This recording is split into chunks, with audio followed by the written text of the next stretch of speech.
अस्सलाम वालेकुम व्यूअर्स। आज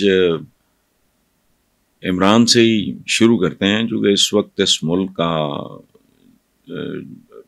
बुनियादी तौर पे मैं ये समझता हूँ कि इमरान के गिर्द घूम रहा है पाकिस्तान। पाकिस्तान की इक्तिसादी हालत है, उसका भी इसी के साथ ताल्लुक़ है, पॉलिटिकल स्टेबिलिटी के साथ। अच्छा, पाकिस्तान का सियासी नाक नक्शा बिल्कुल बिगड़ा हुआ है, जैसे मस्क हो गया हो चेहरा। तो इक्तिसादियात हो, आपकी सियासियात हो, समाजियात हो, वो सारे का सारा मामला जो है इस तरफ घूम रहा है। अच्छा, दूसरी तरफ सूरत हाल ये है कि पीटीआई की तरफ से वो रैलियों का अहतमाम, उसको रोकने के लिए पंजाब गवर्नमेंट जो कुछ कर रही है वो सबके सामने है, सबको पता है।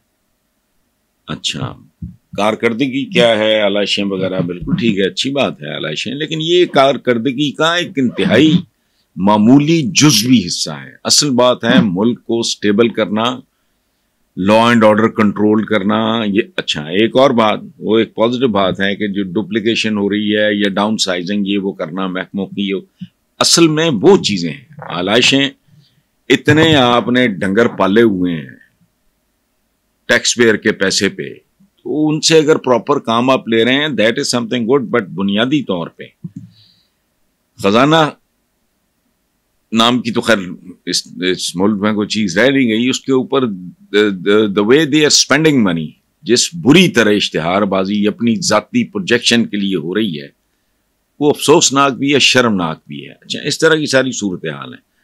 अब इमरान को जो थोड़ा बहुत मैं जानता हूं, और एक बात याद रखें, मुझे कोट किया हमारे जैगम हैं जो समा में होते हैं, आयशा बख्श वाले प्रोग्राम में, स्ट्रेट टॉक में,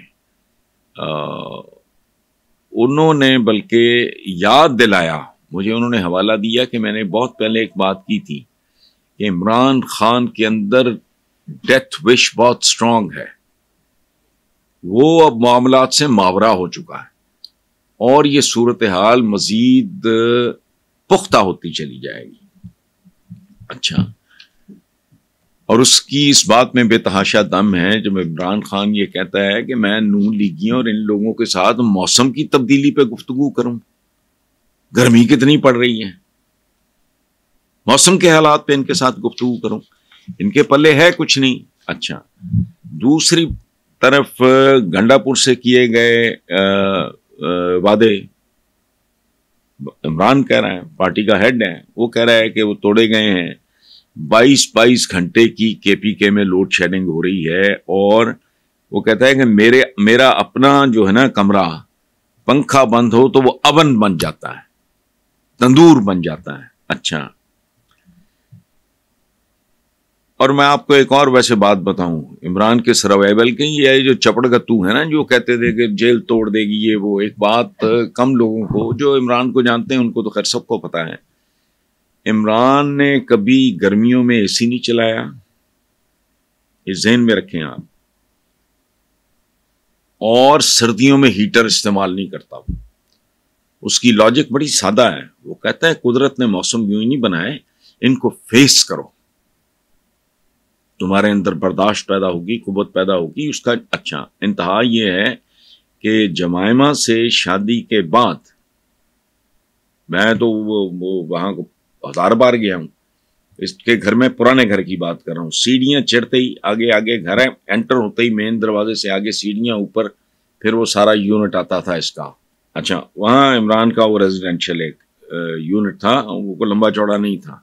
अच्छा, शादी के बाद भी इमरान की बहनों ने कहा कि खुदा के बंदे, वो इंग्लैंड जैसे मुल्क से आई है, वहां की रहने वाली है, अब तो एसी लगवा लो।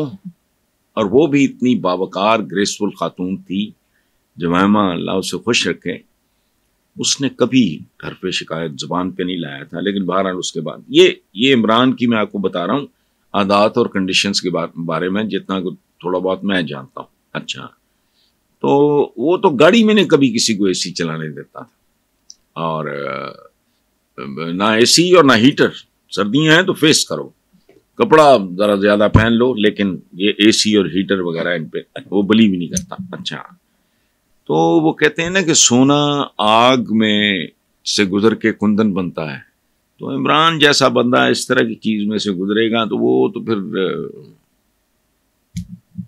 کندن تو شاید کندن بھی پیچھے ہی رہ جائیں. اور وہ جو بنگی ماری ہے سن اقبال نے کہ جی عوام چاہتے ہیں 5 سال میں جیل میں رکھنے کا، خدا کا خوف کرو. کتنا بڑا جھوٹ، کتنی آسانی سے، کتنی ڈھٹائی سے آپ لوگ بول رہے ہو. کون نہیں جانتا کہ مطلب ہی is the most popular political leader, اس کے بارے میں کہہ رہے ہیں کہ بھئی یہ عوام چاہتے ہیں کہ وہ 5 سال جیل میں رہیں. وہ عوام تو تم لوگوں سے باقاعدہ متنفر ہو گئے. جو حالات ہیں یہ فارم فلانا 47 میں سوچتا ہوں کہ 1947 میں پاکستان بنا، وہ اب تک وہ 47 والی وہ نحوست ہمارا پیچھا نہیں چھوڑ رہی. اب یہ فارم بھی 47 ہے، یہ شاید ہنسا میں سوٹ نہیں کرتا. اور یہ عمران کا یہ کہنا ہے، اس پہ کیا کامنٹ کرنا ہے کہ یہ جو 5 سال مجھے جیل میں رکھنے والی بات ہے یہ توہین عدالت کے مترادف ہے. It is for them to decide کہ اس کو 50 سال رکھنا ہے یا 50 دن رکھنا ہے یا 5 سال رکھنا ہے. تو ان حالات میں اور جو نئے بجٹ نے جو کر دیا ہے اور جو لوگوں کی زبان پہ ہے وہ میں بیان نہیں کر سکتا. تو ظاہر ہے میں کوئی عرشی مخلوق سے تو بات نہیں کر رہا، میں تو اپنے پاکستانی بھائیوں سے، اپنے ہموطنوں سے بات کر رہا ہوں نا. وہ سمجھ رہے ہیں میں کیا کہہ رہا ہوں، ان کو بہتر پتا ہوگا کہ لوگوں کے ساتھ جو وہ انٹریکٹ کرتے ہیں، اس حکومت کی پرفارمنس کے بارے میں جب بات ہوتی ہے یا اس بجٹ کے حوالے سے جب بات ہوتی ہے تو لوگ کیسی زبان استعمال کرتے ہیں ذہن میں ہونا چاہیے. بہرحال لاسٹ ہے جی کہ سوات میں مدین یا مدین جو بھی ہے، اس کا زیر زبر تو ہوتی نہیں. یہ مقام پہ مبینہ توہین قرآن کے الزام میں ہجوم نے ایک شہری کو موت کے گھاٹ اتار کے لاش کو آگ لگا دی. یار یہ کیسے لوگ ہیں؟ ہم سارے، میں اپنے سمیت بات کر رہا ہوں. مجھے ایک بات بتاؤ، سمندر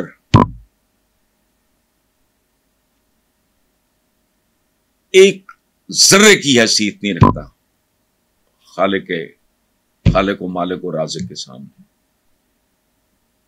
کوئی اس کی توہین کر سکتا ہے؟ بڑے سے بڑا گند لے کے وہاں گھس جاؤ، صحرا کی تم توہین کر سکتے ہیں، تم آسمان کی توہین کر سکتے ہو، تم بادلوں کی توہین کر سکتے ہو.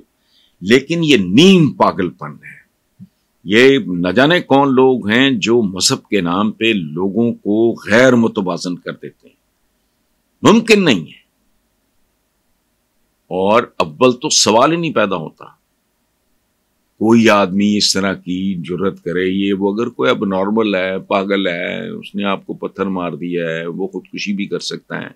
لیکن یہ ہمارے یہاں روز اس طرح کا ایک تماشا کھڑا ہوتا ہے. دس از پروبیبلی دا اونلی اسلامی ملک جس میں یہ کارنامے ہر روز انجام دیے جاتے ہیں، ہر مہینے، ہر 10 دن بعد، 15 دن بعد، 20 دن بعد کہ یہ توہین ہوگی. وہ تو توہین کس کی بات کر رہے ہو؟ یہ لفظ بولتے ہوئے ہم لوگوں کو شرم آنی چاہیے. قرآن پاک کی توہین ہو، خدا کا خوف کرو، کون کر سکتا ہے؟ کسی 1 2 10 20 50 100 ان کی وہ ماورانہ چیزیں ہیں. یہ سورج کی توہین آپ کر سکتے ہیں؟ کیا کریں گے؟ کو کتا ہی لگے گا نا. سورج کی طرف اگر وہ منہ کر کے بھونکنا شروع کر دے، سورج کی توہین ہو جائے گی.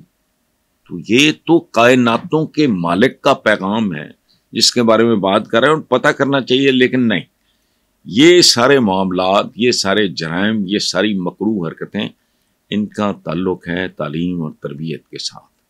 اور ہمیں تعلیم کے نام پہ بھی جہالت دی جاتی ہے.